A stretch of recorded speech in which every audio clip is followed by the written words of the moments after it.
It started with 3 light knocks on our door. We seldom had visitors to our small apartment, especially at this hour. "Are we expecting someone?" my wife asked. "No," I said, as I got up from our living room couch. I walked a few feet to our front door and looked through the peephole. I saw a child with sad eyes standing in the cold. I swung the door open to greet the little girl. Her hair was a light blonde, lighter than my wife's at least. But her eyes, there was no color in them. It wasn't that they were dark brown either. They were dilated pupils with no surrounding iris. 2 gaping black holes pushing at the edges of the whites in her eyes. My wife rushed to the door. "Call the police," she said. "And you, come in here now." She patted the little girl's back and beckoned her into our apartment. My wife bombarded her with questions. "Are you lost? Where are your parents? Do you have their phone number? Why are you alone?"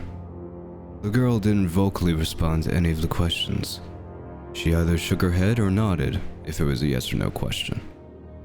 If not, she would just stare at my wife dumbfoundedly. "Let me get you some hot chocolate." My wife scrambled to our little kitchen and boiled some water over the stove. She was orphaned at a young age, so I knew she was trying her best to comfort this lost little girl. I got on the phone with a 911 operator and explained the situation. Despite the late hour, they immediately sent help. They arrived, asked us a few questions, and quickly escorted the girl out. She turned around and gave an innocent wave goodbye to my wife. "Thank you," she said, holding her hot chocolate in one hand. As I closed the door, I could see tears swelling in my wife's eyes. There was conflict in those tears. "What's wrong?" I asked. "I feel so sorry for her. The foster system sucks." "Maybe they'll find her parents," I suggested. My wife just shook her head, and that night I could feel our bed shake to her sobs. I turned over in the sheet and rubbed her back. She was on her side with her back toward me to hide the fact that she was crying, a habit I was familiar with. Things were better the next night as my wife and I cuddled on the couch. But the same 3 knocks from the night before came again. She rushed to the door and opened it to see the same little girl. She bent down and wrapped her arms around her, lifting her off the hard cement and onto the soft carpet of our living room. I'll admit I panicked in that moment. Lost child being found at some stranger's house 2 nights in a row? I reached for my phone, but my wife whipped her face to me and said, "That can wait till morning. Are you crazy?" The girl frowned at me with her smoldering black eyes. My wife gave me her classic death stare that read as, "What did you just say to me?" So I threw my hands up and said, "All right, I'll call first thing tomorrow." I grabbed some blankets and a pillow from our closet to set up a makeshift bed on our couch. My wife made another cup of hot chocolate for the girl. Then she pulled up a children's story on her phone and started reading to the girl on the couch. She was delighted and fell asleep quickly. My wife and I tiptoed to our room and slipped into bed as quietly as possible. She scrunched up close to me and we embraced tightly. Her head rested in the crevice of my neck. "Do you think the police lost the girl?" I asked. She said they took her home last night, but she got lost again. "Wait, she talked? She hasn't said a word to me." "She told me when I was reading." She started her rhythm of heavy breathing that I heard every night as she slept. I dozed off soon after. I awoke early that morning to an empty space in the bed. I stumbled to the kitchen in my usual way. Eyes still half asleep and poured myself some water. My wife was laying on the ground in front of our couch. She slept on her side facing toward the girl, as if she had been watching her sleep. I stepped outside to make a phone call to the police. After finishing the call, I was surprised when I turned around and saw my wife standing in the open doorway.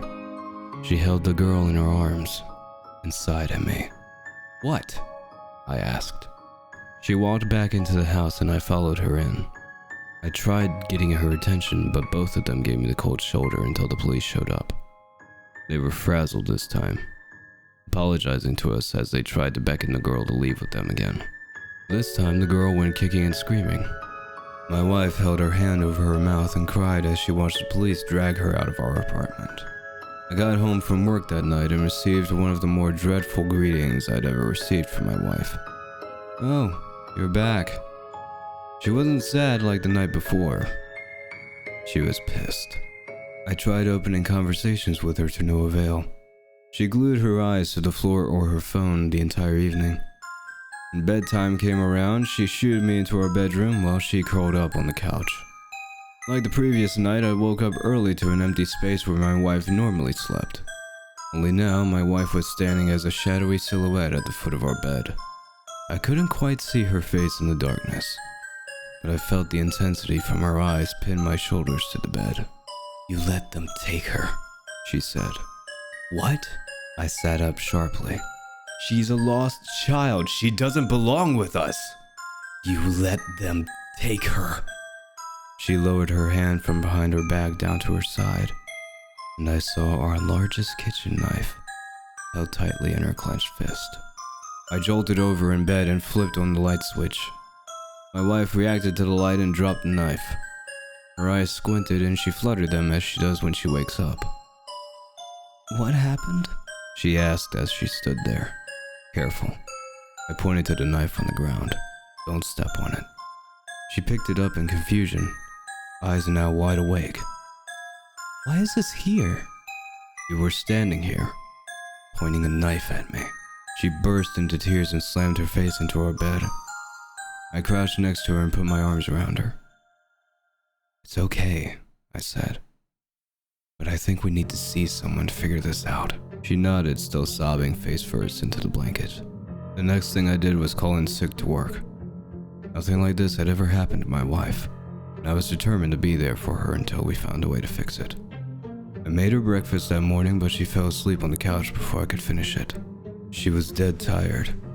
It made me wonder how long she stood at the foot of the bed waiting for me to wake up the previous night. I put her breakfast on a plate and set it on the ground in front of the couch in case she woke up. I needed a shower. I was expecting her to be up and about when I was done. I was surprised and relieved to see that she was still sleeping when I got out. I took the opportunity to do some research on therapists in my area. I called a few, and the soonest we could be seen by someone was 2 days. But one office mentioned that we could walk in at any time if it was an emergency. Seeing my wife lie in peaceful sleep on the couch, I naively thought that it could wait. She woke up late in the afternoon. The breakfast plate I'd made had long since gone cold, so I dumped it and started making a light dinner of chicken and rice. "Morning," I said. "Want some food?" She ignored me completely and robotically rose from the couch. She grabbed the car keys and was out the door before I could say a word. "The hell?" I said aloud. I turned the stove off and ran to my room to get some socks on. I threw on my shoes and hobbled outside. I saw her back out of our parking spot and slammed the gas, propelling the car forward.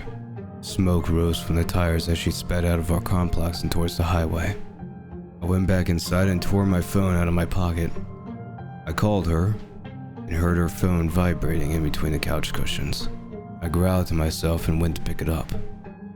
I ended the call from her phone, and her screen changed to a low-quality colored picture of a little girl. It was that girl, the one that kept showing up at her front door. Except her eyes weren't black. They were green, like my wife's.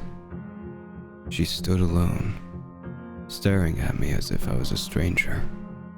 It occurred to me that I had never actually seen a photo of my wife as a child.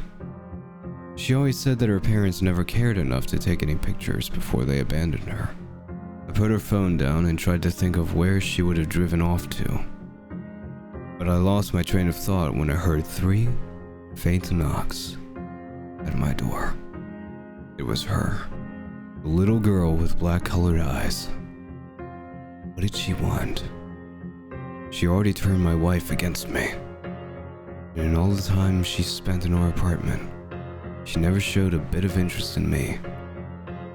She only cared for my wife. My wife. God only knows where she went off to. She drove away just moments before the knock came to the door. leaving her phone, wallet, shoes, everything else here in the apartment. She couldn't have gotten far with no money on her, right? I picked her phone up and looked again at the picture she left open on the screen. A picture of her as a child. I brought my eye to the peephole of my door and saw the black-eyed girl outside. Her gaze was fixed straight ahead, and I feared that she could see right through the thin veil of my door. I compared the picture of my wife to the girl outside, looking back and forth. It was her. She was my wife as a child, or it looked exactly like her anyway. Same face, same hair, same size. The only difference was eye color. The girl outside had pure black eyes, and the photo showed my wife's green eyes that I grew to know over the years of our relationship. She knocked again. The same soft, rhythmic knocks. I stood still at the peephole, fearing that any motion from my end would reveal I was home. I watched her face intently, trying to look anywhere but her eyes. I couldn't hold eye contact with this girl. There was something maddening about it, as if the blackness of her eyes constantly held back the screams of a soul in pain. To my relief, she turned around and walked away. I kept watching until she walked out of the peephole's vision completely.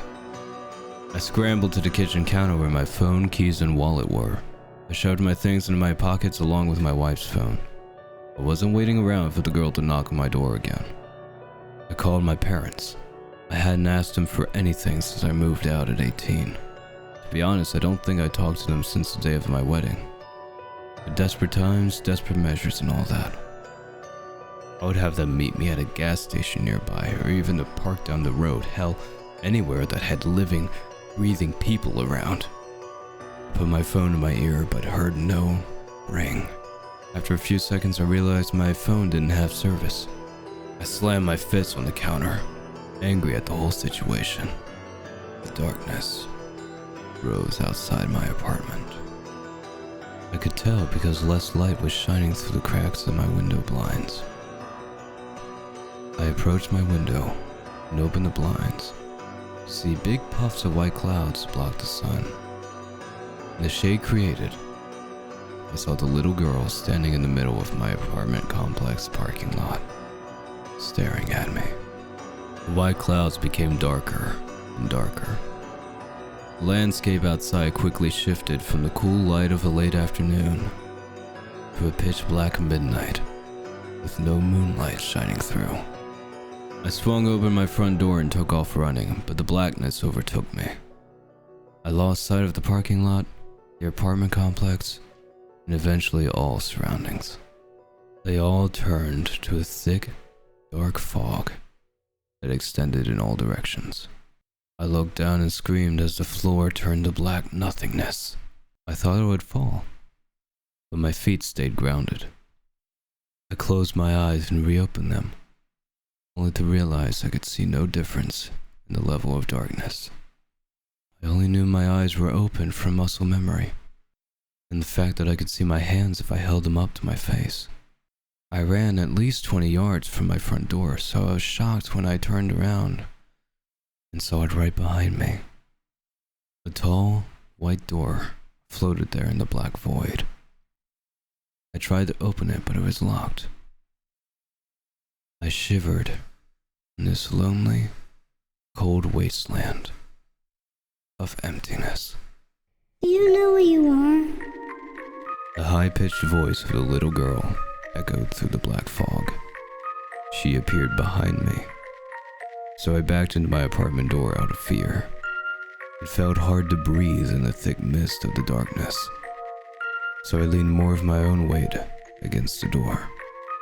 I don't know, I struggled to say. You're in my eye. Her giggle bounced around the fog and into my head, making it throb. You took my wife, didn't you? She's in my other eye. Good thing I have two. One for each of you. I groaned aloud, turned and hit my forehead against the door. Why can't you just leave us alone? I can't. She took on a serious tone. I can't because, well, it's hard to explain. Let me show you. She disappeared for a moment, but the echo of her voice remained. My apartment's living room window popped into vision just next to my front door. Light emanated from it, making me cover my eyes until they could adjust to the brightness. I looked through the window and saw myself in the apartment. I was in a trance of rage, pacing around destroying everything inside. I saw myself grab our TV and smash it into the ground. I ripped open our cupboards and flung every piece of kitchenware I could get my hands on into our apartment walls. I flipped the couch and kicked over the garbage can while pulling my hair out, cursing my wife for leaving. Do you know who that is? It's me. No. It's an empty shell. Just like your wife yesterday. My wife. Please. Let me see her one more time. Another window popped up a stone's throw from my front door. This time it was the driver's side window of our car. Light shined from the interior of our old sedan, and I could see my wife sitting in the driver's seat. As I got closer, I saw her holding air as if it was a child. She wrapped it in her arms while rocking lightly back and forth and snuggling her head into nothing. That's me. I'm sitting with her. I looked closer and saw the black-eyed girl appear in my wife's arms. They were curled up together in silence. My wife's face was at peace. There were tears. They were not of pain. Do you get it now? Yes. You're a part of her. There was silence in the void. The car window faded, so I walked back to our apartment door and living room window. The only things I could see in the expanse. I looked in the window again and saw my body lying on the living room floor, staring up at the ceiling, breathing heavily. A girl appeared next to me. Let's make a deal. I'll send you back if you promise to open the door when we knock. I don't have much of a choice here, do I? I told you. We can't leave you alone. Not until you've dealt with us. How am I supposed to do that? I don't know. You're the adult, not me. All right. It's a deal. Good.